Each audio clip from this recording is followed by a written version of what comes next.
अस्सलाम वालेकुम students. Ninth class chemistry में एसएलएसए स्टूडेंट्स को वेलकम है।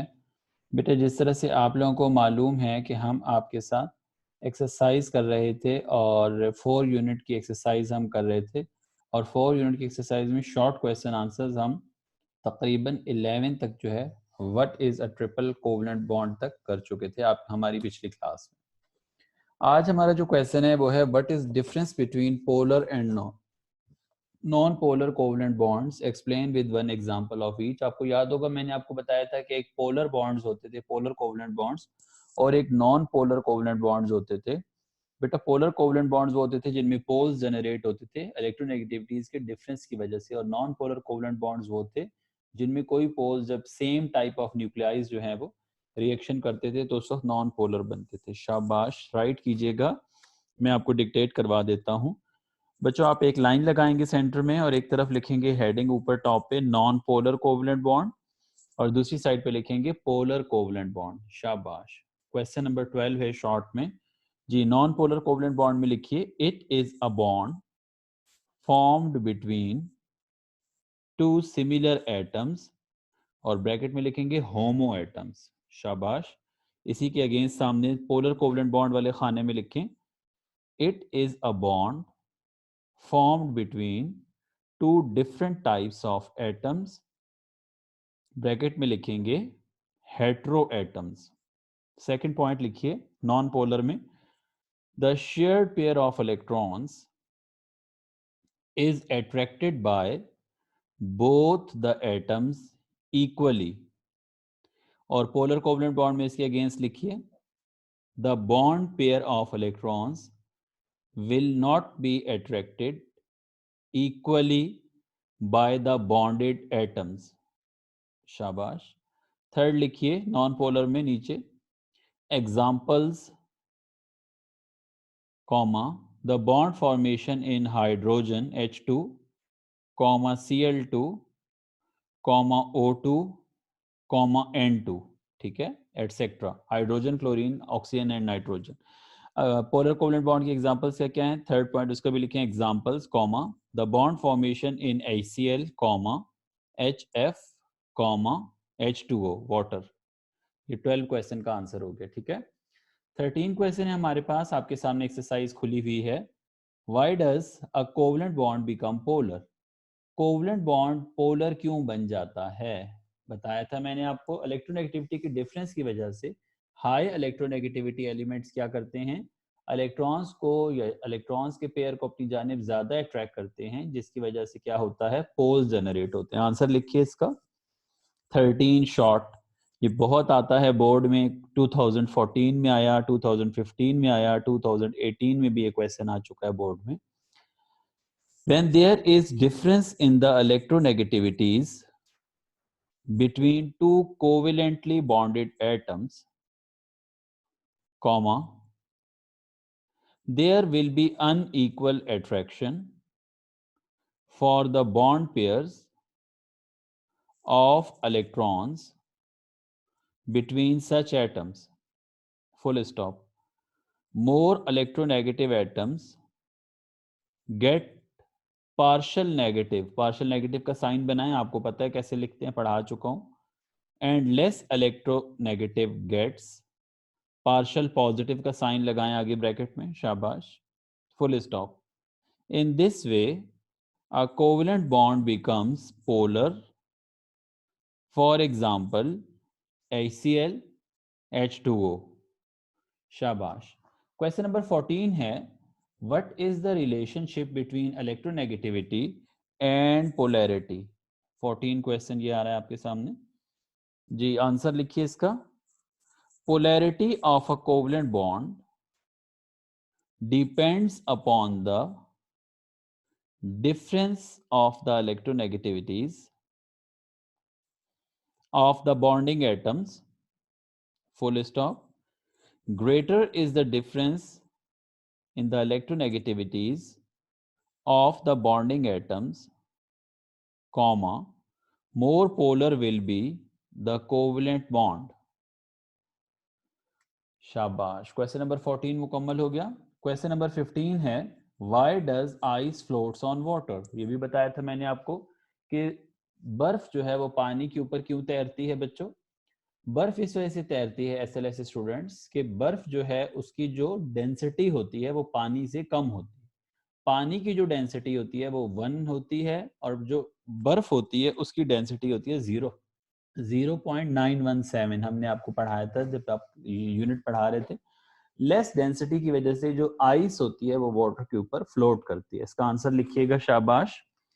Eight 0 degree centigrade ice has a lesser density, bracket में लिखें 0.917 gram per CM cube, bracket close, then water, bracket में लिखिए 1.00 gram per CM cube, bracket close, full stop. In the liquid state, comma, water molecules move randomly, full stop. However, comma, when water freezes, the molecules arrange themselves in an ordered form that gives them open structure, full stop. This process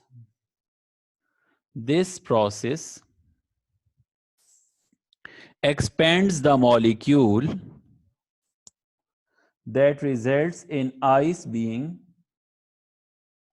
less denser than water and causes it to float on the surface of water. शाबाश। 15 भी हो गया। 16 लिखिएगा, give the characteristic properties of ionic compounds. Ionic compounds की characteristics properties लिखनी है, तो ये 4 प्रॉपर्टीज हैं जो हम पीछे पढ़ भी चुके हैं। ठीक है, बुक में भी आपके लिखी हुई है, मैं एक दफा डिक्टेट भी करवा देता हूं। पहली प्रॉपर्टी लिखिए, ionic compounds are mostly crystalline solids, शाबाश। दूसरा लिखिए, ionic compounds are good conductors in solution and in the molten forms, shabash। Third लिखिए, ionic compounds have high melting and boiling points. For example, sodium chloride has melting point 800 degree centigrade and boiling point 1413 degree centigrade, full stop। Fourth लिखिए, ionic compounds dissolve in polar solvents like water। तो ये आपकी हो गई characteristic properties of ionic compounds. 16 question के बाद next question है हमारा 17। What characteristic properties do the covalent compounds have. तो कोवलेंट कंपाउंड्स की भी 4 प्रॉपर्टीज हमने आपको सिखाई थी। जी लिखिए, पहली लिखिए, they have usually low melting and boiling points। Second लिखिए, they are usually bad conductors of electricity, full stop। However, comma, polar compounds are conductor of electricity when they dissolve in polar solvents, full stop। Third लिखिए, they are usually insoluble in water but are soluble in non-aqueous solvents like benzene, ether, alcohol and acetone, शाबाश। Next लिखिए, large molecules with 3-dimensional bonding form covalent crystals which are very stable and hard, full stop। They have very high melting and boiling points, शाबाश। यहाँ पे हमारा 17 question भी खत्म हो गया। बेटा यहाँ पे हमारे शॉर्ट क्वेश्चन आंसर्स खत्म हो गए।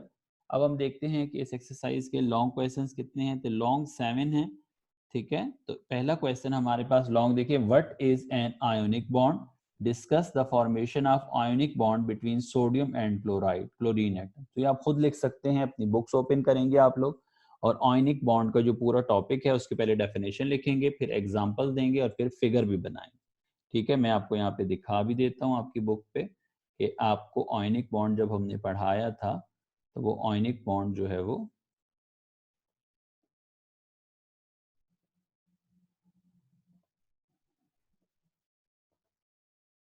जी, ये देखिए ये आयनिक बॉन्ड आ गया। ये आपने इनकी इलेक्ट्रॉनिक कॉन्फ़िगरेशन लिखी हुई है। ये आयनिक बॉन्ड की डेफिनेशन आ गई, ये रहा। The chemical bond which is formed due to complete transfer of electron from one atom to another atom is called ionic bond. ये आपकी डेफिनेशन आ जाएगी। फिर नीचे अपनी एग्जांपल पूरी लिखनी है सोडियम और क्लोराइड की। ठीक है, ये इनकी आपने बनानी है, इनकी इलेक्ट्रॉनिक कन्फिग्रेशन लिखनी है, फिर ये दो रिएक्शन लिखने हैं, ये पूरा लिखना है। उसके बाद आपने ये एक्सप्लेनेशन लिखकर यहाँ तक आयनिक कंपाउंड्स तक यहाँ तक। ठीक है, तो ये आप पहला लॉन्ग कर लें। इंशाल्लाह कल से हम फिर जो है इसकी मज़ीद जो है लॉन्ग एक्सरसाइज जो है नेक्स्ट एक्सरसाइज में आपके साथ करेंगे। ठीक है, ठीक है बच्चों, यहाँ हम आज आपकी क्लास ख़त्म करते हैं। आप लोग अपना काम जो है वो दिल से करें। अल्लाह हाफिज़।